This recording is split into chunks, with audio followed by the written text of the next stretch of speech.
Hey guys, welcome to another video. Today we're looking at 3 2v2 games played between teammates Firstkiller and Sypical. Of course, they are going to be on opposite teams for these 3 games, and in fact their teammates will remain the same in all 3 games. So Sypical's playing with Hazo, who started off AFK I believe, and Firstkiller playing with Austin. They just nailed a 1-2 passing play to open this game. And here we are in Firstkiller POV for the first of these 3 games. We'll switch to Sypical in the next one to see how he's getting on. Now, I didn't get to see a look at the screenshot of the end of Season 2v2 standings, but I believe Sypical might have been rank 1 to finish the season.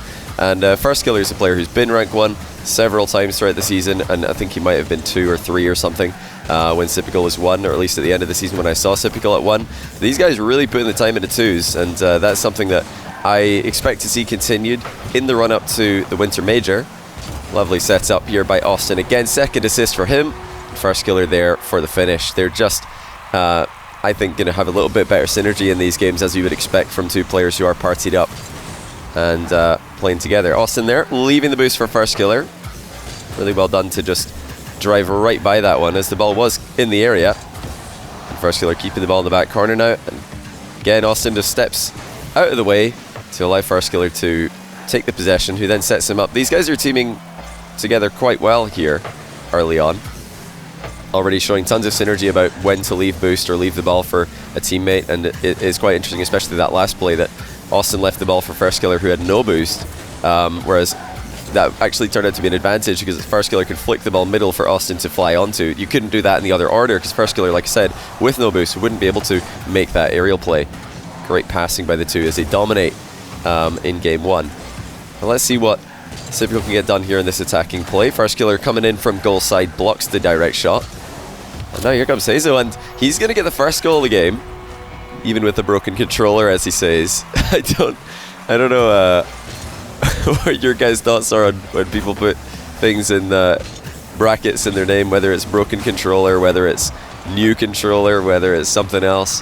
I always think it's a bit silly to do this, but if you're queuing up late night at high rating and you see someone in the opposing team with one of these names, it's pretty fun to mess with them by putting some bracketed broken XYZ in your own name, just in the off chance that you get them in the other team again. So, you know, I'd probably go for broken arm or something, you know, but throw that in your name just to try and tilt him. Nice shot there by Sypical as they tie the game. A little bit of a disconnect there between Austin and Firstkiller. No ball pressure on Sypical as he air dribbles forward. Firstkiller almost got the save. He wasn't able to do so. Austin now boost starved again. He didn't get the back corner boost before advancing forward. Left it for Firstkiller. Seems to be a trend of Austin giving Firstkiller as much boost and ball possession as he can. Now Firstkiller getting his revenge onto Sypical as he air dribbles underneath him with the mind game. Very smart thing to do, but if you see your opponent who's defending your air dribble up on that back wall, changing levels is something that makes it quite difficult for them to defend. If you just go left or right with your final touch on an air dribble, then that's a lot easier for someone defending from the back wall to react to, because they can flip forwards or backwards to block it. However, if you go up or down with your last touch, that's harder, because you, of course, in Rocket League you can't dodge down, you can't dodge up. You can only, of course, jump up, but you don't get a lot of lift if you're in that position to jump up. And Firstkiller again shooting low. Difficult to get a good save on these touches, these shots that Firstkiller's putting forward. Quick grab at the back, or the mid boost I should say. Firstkiller attempted the double. Well defended by Hazo, and that's a good defensive challenge by Austin, but Hazo boxes Firstkiller off the ball and gets another tie game. Really well done to keep Firstkiller off that play with just positioning alone. Firstkiller having a lot of faith in Austin here. He cheats over to the back corner, and hey, looks like that faith was in good place because Austin's gone and scored himself. Great work by Austin in offense in this game. Defensively, I think the structure hasn't been quite at the same level, but when it comes to attacking, whether it's setting up chances or putting Hazo and Sypical in bad positions, I think Austin and Firstkiller have done exceptionally well passing to each other as well. It's top tier stuff for 2v2, which can often be risky game mode to pass in. Firstkiller should have really been putting that on target, but he's missed it. Smartly rotates straight back towards the ball. Didn't want to leave Austin alone at the back. That pass hasn't gone too well. Firstkiller forced to make a good save. It was his own fault that he ended up in a position that needed a good save. He did not get the ball to a safe location, did not get it into a location that Austin would be able to follow up on. You know, I'm sticking to what I said before. Defensively, I think these guys have been a bit awkward together, at least compared to their offense, which has been phenomenal and very, very difficult to stop. Defensively, they do sometimes leave gaps between themselves, forcing one player to make a 1v2 play. It's never something you want to be forced to do in 2v2. The good attacking teams will just be able to 2v1 you with demos, passes, shot threats, anything at the highest level. Good pressure there by Hazo onto Firstkiller, forcing the touch, and the Sypical's able to collect the possession as a result. Now Austin's turn. You're seeing that's the ideal way that you want to challenge in twos. Have one player force the play, and then the other one immediately follows up. Just a few seconds left in the game for Firstkiller and Austin to hold on to, and that's good deflection by Firstkiller, puts the ball into space and confirms the win in game one. So pretty interesting game here. Firstkiller and Austin clearly had the higher level of synergy, which is not surprising given the fact that they are partied up. But Sypical and Hazo making some really good counter-attacking plays to keep this game close. And despite the big shot differential, the saves that they were able to produce in the counter-attacks, keeping it interesting. So we got two more games here. The next one happens immediately after this one. So these guys re-queued up and ranked after this game, and they got the same teams. So let's see how it went. So here we are in Sypical POV for game number 2. See if he can get revenge on his FaZe teammate, Firstkiller. Sypical and FaZe, oh my goodness, hold that thought. What a banger by Firstkiller to start the game. Insane double tap from close range. You're not going to defend that one, no matter who you are. I was going to say, Sypical and FaZe in particular, and mainly Sypical, have been getting quite a lot of criticism because of their inconsistency throughout this split. And if you've not seen my videos predictions for the Winter Major, you've been watching other people's, you'll probably have seen that a lot of people are expecting FaZe to struggle, but I don't know. I think this team's going to peak and have their best winter event at the Major. That's just my expectation. I really rate them, and I think that although they've looked nervous at times, that in my opinion will have kind of taken some pressure off them, because now there's less expectation on this team to do well, which I think should actually work in their favor. If they were dominating the Winter Regionals in North America, then everybody would have so much expectation of this team to dominate the Winter Major, and funnily enough, I think that might put more pressure on the team. So we'll have to wait and see. We'll have to wait and see how it gets on. But I was impressed with Firstkiller and AJ at the Fall Major. I expect them to produce similar levels of performance, and I think Sypical's going to be just fine, even though he's had some nervous moments with FaZe, some nervous moments with Space Station this season before. I still back him. I think he's mechanical, and mechanical players tend to do quite well at LAN. So, much better start for Hazo and Sypical in terms of territory, but they are still conceding, unfortunately for them, more than they're scoring. Playing a very defensive game, and that's normal for Sypical. If you've watched any of his ranked games before, you'll know that he prefers to play a reactive style, prefers to play more defensively, doesn't want to throw himself forward at challenges that are only going to work sometimes. And I think that does often get him in trouble and his teammates as well, but then the mechanical ability can get them out of that trouble. So it's he puts himself in difficult positions, but also likes to practice getting out of those positions with mechanical ability. That, I think, speaks to FaZe strategy in 3v3 as well. They do not like to make it easy for themselves in defense a lot of the time, just giving space and allowing touches on the ball from their opponents. But they are very, very good. They're very quick and very high level with their positioning to react to those plays. Sypical here being patient. He knows Firstkiller's got no boost, so he's just waiting for Firstkiller to be done with those touches. And then he moves in for his clean touch on the ball. Firstkiller waited for the boost to spawn there. It looks like he got it on the spawn in the back corner. But they're still under pressure. Austin and Firstkiller forced onto the back foot for a far longer time than they were in the previous game. It's all about the boost starving and the patience for Hazo and Sypical. Keeping the pressure on. Another boost steal comes in. But Firstkiller darts over to the open space on the right hand side, and Sypical, as usual for him, doesn't challenge. So he's not trusting his teammate there to make the save should he just preemptively challenge that Firstkiller play. He's backing himself to be able to save the shot no matter how good it is. And I don't really think that's a good kind of playstyle to copy, if I'm honest with you guys. I wouldn't recommend doing that in your own games. I would recommend challenging any kind of air dribble like that as quickly as possible, and that making your teammate, letting your teammate follow you up. Because Hazo, although they're not partied up, himself and Sypical, he clearly has a lot of faith in Sypical. He's not lunging in these positions when Sypical's backing off.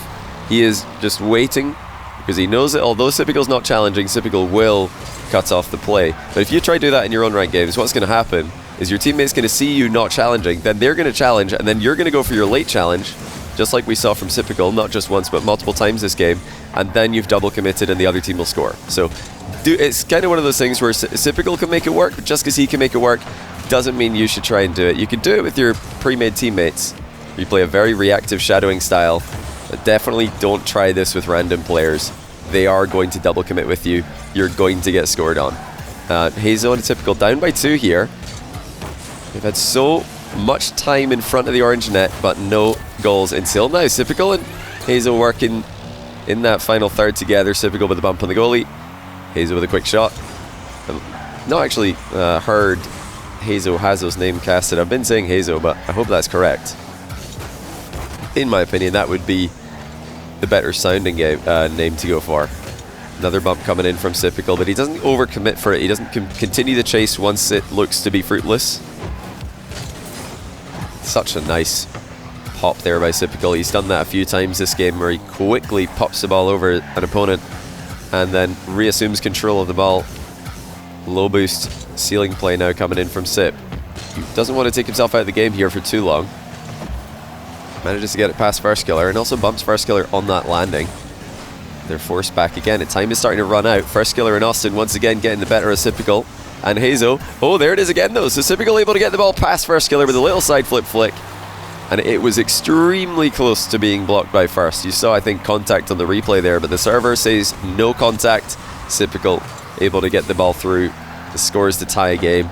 Look how much more pressure they've had compared to the last game where Sypical and Hazo were stuck in defense. Now they've had more looks at the goal. They've patiently waited for the clean opportunities to come their way. Good start here. Great Firstkiller fake challenge though to prevent Sypical from getting an open net for Hazo in that exchange. Now Hazo 1v1 with Firstkiller. Not many would like to be 1v1 with Firstkiller. If you're going to be against anyone in North America, it'd probably rather be anyone except First. I'd say he's the number one guy that you'd want in defense, solo defending in NA. Right back into that final third. Sypical and Hazo doing well here. Now Austin's out of the game. Firstkiller stuck in the goal line by himself. It's wide open for Hazo. Firstkiller quickly recovers and gets a stunning double save. And now Austin's back to help him out. Sypical with a low boost. Lurking around in that box looking for bumps. Nothing on, and Hazel's done well to waste time here. Allows Sypical to run around, get boost, and get back into position. Now here he goes himself. With a big dunk, Hazo puts it in. Sypical's going back to the menu, and they will get the win in game number 2. There you can see, before Sypical leaves, he's, well, there's the stat line, so I know a lot of you will want to see it. 15 shots to 8. Complete turnaround in terms of position that this matchup was played in. Firstkiller and Austin in game 1 really pinned Sypical and Hazo back. So this game, Sypical and Hazo getting a much better look at the orange net from up close. That being said, still a very close game. Needed that late goal by Sypical to tie it up. A goal that I actually want to go back and watch again. I'm sure you guys will also, to see Firstkiller's POV on. So before we get into the last game of this video, let's see what Firstkiller saw here. Okay, so yeah, clearly, even though Sypical looked, well, from his POV, it looked like Firstkiller was very close to this. Right here. I mean, that looks from this angle that it's very, very close to being hit. I don't think Firstkiller would have any gripes with this after seeing his POV. Yeah, clearly. Sypical just picking a very good angle to knock the ball over. And yeah, those of you who have been long-time viewers of my channel will know I'm about to say it. Side flip flicks. Very, very useful thing to know how to do. Because not only will a side flip flick quickly pop the ball vertically, but it doesn't put your car in the way of a bump should you get the ball past an opponent. And what I mean by that is oftentimes if you're going for a front flip flick or even a diagonal front flip flick, the traditional flicks to make in these kind of positions, your car will often go exactly where the ball was. So if the player who's coming in to hit the ball misses the ball, often they'll hit your car because your car will follow the path of the ball. Whereas a side flip, it gives your car a much more difficult hitbox for someone to make contact with, and you're going to dodge them more often than if you front flip, just like getting you a little bit to the left in this case instead of moving you straight forward. It's a very, very small margin, a very, very small difference, but it does, I think, make a difference in how often you're going to receive contact. You'll notice if you go for a lot of front flip flicks to outplay people in the midfield like this, you'll get contact a lot of the time compared to when you side flip. You tend to scoot underneath them and they miss you. But anyway, let's not dwell on that for too long. Let's get into game number 3. It wasn't played immediately after this game, but it was, I think, played maybe 1 or 2 ranked games later. And again, same teams. Let's get into it. Ace match between Sypical and Firstkiller. So we're back in Firstkiller POV for game number 3. Same teams once again. And I can confirm, I've just double checked. This was not the very next game that all these guys played. It did come at an interval that I expect would be 2 games after the one that we just saw. So they had a 1-game break between this one. And notice Sypical's actually in the octane for this game, so maybe the last game previous to this one went really badly for him, and he did decide to switch cars. Now hold on, I don't usually do this, but I want to rewind because I want to see something. So let's go back and see Firstkiller on 59 boost, and Austin probably on quite low boost as well, but I want to check specifically how much he has. Okay, Austin's got 41, so that makes me think that these guys are in comps. I just wanted to very quickly check that, because Firstkiller using 50 boost to go to a back corner and take 100 that would surprise me if these guys are not in comms, and he does that. That's not a play that Firstkiller would make, I think. Maybe it is. maybe it is a play he'd make, but it's not a play that I'd expect a high level player to make when they're not in comms with their teammate, because in that position, Austin from Firstkiller POV could have anything between 70 and 10 boost. You never really know. I'm not sure how accurately Firstkiller is tracking Austin's boost usage. But yeah, usually if you've got 50 boost, you'd want to leave the back corner up. Just take small pads and then leave it for your teammate, just in case they're on really low. Likely Austin called that he had 40 boost or something, and Firstkiller thinks, okay, cool. Well, same. I'm gonna take the 100. Now Austin and Firstkiller have been the team to pass more effectively than their opponents. So one good pass from Austin already this game, and now a nice solo goal as well. I love that play from Hazo, not going for the 50-50, just instead going for the bump. And that keeps himself relevant in the play for longer, while also giving him a good chance of getting a possession for his team. A nice sharp shooting from Sypical at the near post will equalize. Austin not able to get goal side of that one. Firstkiller not able to recover quickly enough. So dead ball kickoff, and that's not a good idea when you've got your teammate in the back corner, but it has worked out for Firstkiller and Austin. Firstkiller charged forward, asserted his authority in the position. But of course, if you're going for a back corner kickoff, if your teammate's going to the back corner for boost, you do want to deflect the ball in that direction if you can.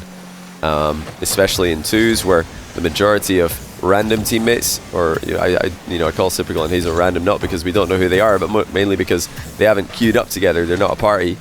Most of these random teams, non-party teams, will go for cheat kickoffs and try to keep the ball in the middle.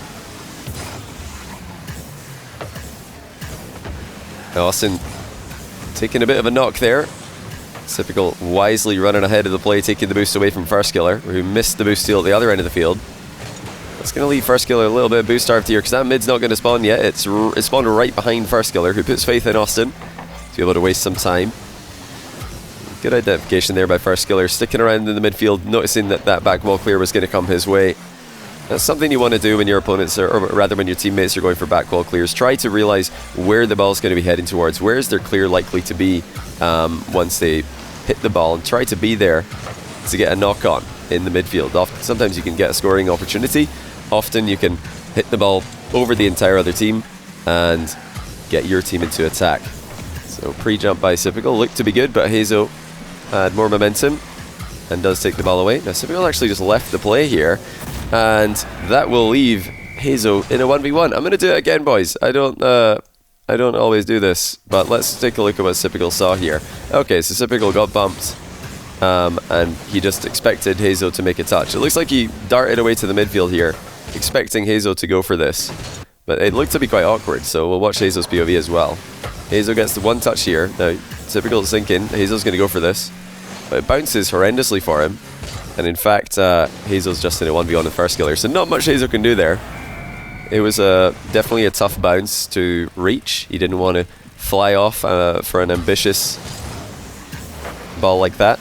Now there we go, that's a better execution of the back corner kickoff, not leaving the ball dead center. Austin correctly deflecting it to Firstkiller's location. Now pre-jump save by Firstkiller, great recovery as well. And an offload to Austin, who hits it back towards Firstkiller. The team play, once again, looking very impressive by these guys. Yeah, in case you couldn't tell, I was saying in the last play that it would have been a better idea for Sypical to stick around and pressure the ball, help out Hazo, instead of going away to the mid boost. Didn't look like it was the best time to be making a boost run. Although sometimes it is a good idea to make a boost run if it looks like your teammate has control. Firstkiller off the inside of the post. This isn't a map where that would have come to the surprise of his opponent. You can see through the post on both sides. Oh my, what a setup by Firstkiller. Doesn't get the rebound on net, but that was a perfect first touch. And here comes Sypical. Again, he's got no pressure on him, but Firstkiller quite happy to stay goal side and block the attempted shot. Firstkiller's really been beasting in this lobby. Pre-jump now, Austin hits it towards him. If that pass was any quicker, I think Firstkiller would have had it, but the slow lob was not ideal. It's much harder to chip a slow lob like that into the backboard for a double tap than it is to deflect a fastball like the one we saw previously from Firstkiller. Slow ball also gives the goalkeeper, Sypical in that case, more time to react. Now I love Austin's ideas with the passing. You know, the execution has not always been perfect, but he's had some really good passing ideas, and he's been giving Firstkiller exactly the ideas that he wants a lot of the time. And now Firstkiller's been bumped. Looks like they're not going to get back in time. Austin also taking a bit of a scenic route back to the net there. And with 19 seconds left, they are only leading by 1. Good kickoff by Firstkiller. Will put them straight into midfield play. And he's going to offload to Austin, who can waste a lot of time here in the air. Went for the double reset. No second flip onto the ball there. But it's enough to back Firstkiller, or back Sypical and Hazo into a bad position. And they will score in 0 seconds to secure the game. Very close game here. I think the most balanced game in terms of where the game was played. Very back and forth compared to game 1, where we saw Firstkiller and Austin in attack for the majority of it. Hazo and Sypical in the attack for the majority of the second game. You know, good counter attacks kept those two games close. This game was a lot more back and forth, and you know, we saw, I think, overall in these games, more effective passing from Firstkiller and Austin, which is to be expected. And that synergy just proved to be too much for Hazo and Sypical to keep up with. Sypical and Hazo doing a good job for the most part, playing as a unit and helping each other out. But there were a few key moments where they left each other alone, and that's never something you want to do, especially against a player like Firstkiller. I mean, you never want to be alone defending against anyone at this level. But Firstkiller and Sypical, these guys will really, really punish you if you're left alone against them in twos or any game mode for that matter. But yeah, hopefully you guys like these matches. It's always cool to see teammates matching up against each other in 2v2 or 1v1. Firstkiller getting the better of Sypical in this little back and forth. But yeah, I don't know who won the race to 2v2. I'll have to see if I can find a screenshot of that, the final standings of the rank ladder. If anyone's got it, then, or if anyone knows, then comment down below who took rank 1 at the end of the season in every game mode. Surely Firstkiller took rank 1 in 1v1 because he had a pretty big lead on Abjack and Khaled last time I checked. But yeah, hoping to get more RLCS related content, and maybe we can stream some scrims, maybe we can get some 1v1s, some international 1v1s on the go as we approach the major in just 2 weeks, which is just in 2 weeks time now, to the day I believe. Getting very exciting. But in the meantime, I will be streaming more show matches on my Twitch channel. Be sure to follow on Twitter if you want to know when I'm going live with those. And if you don't want to stop by Twitch, don't worry, I upload them all to YouTube anyway. We'll continue to do so, and I'll see you guys here next time for that as well. Thanks again for watching. Take care, everybody, and yeah, I'll catch you in the next video.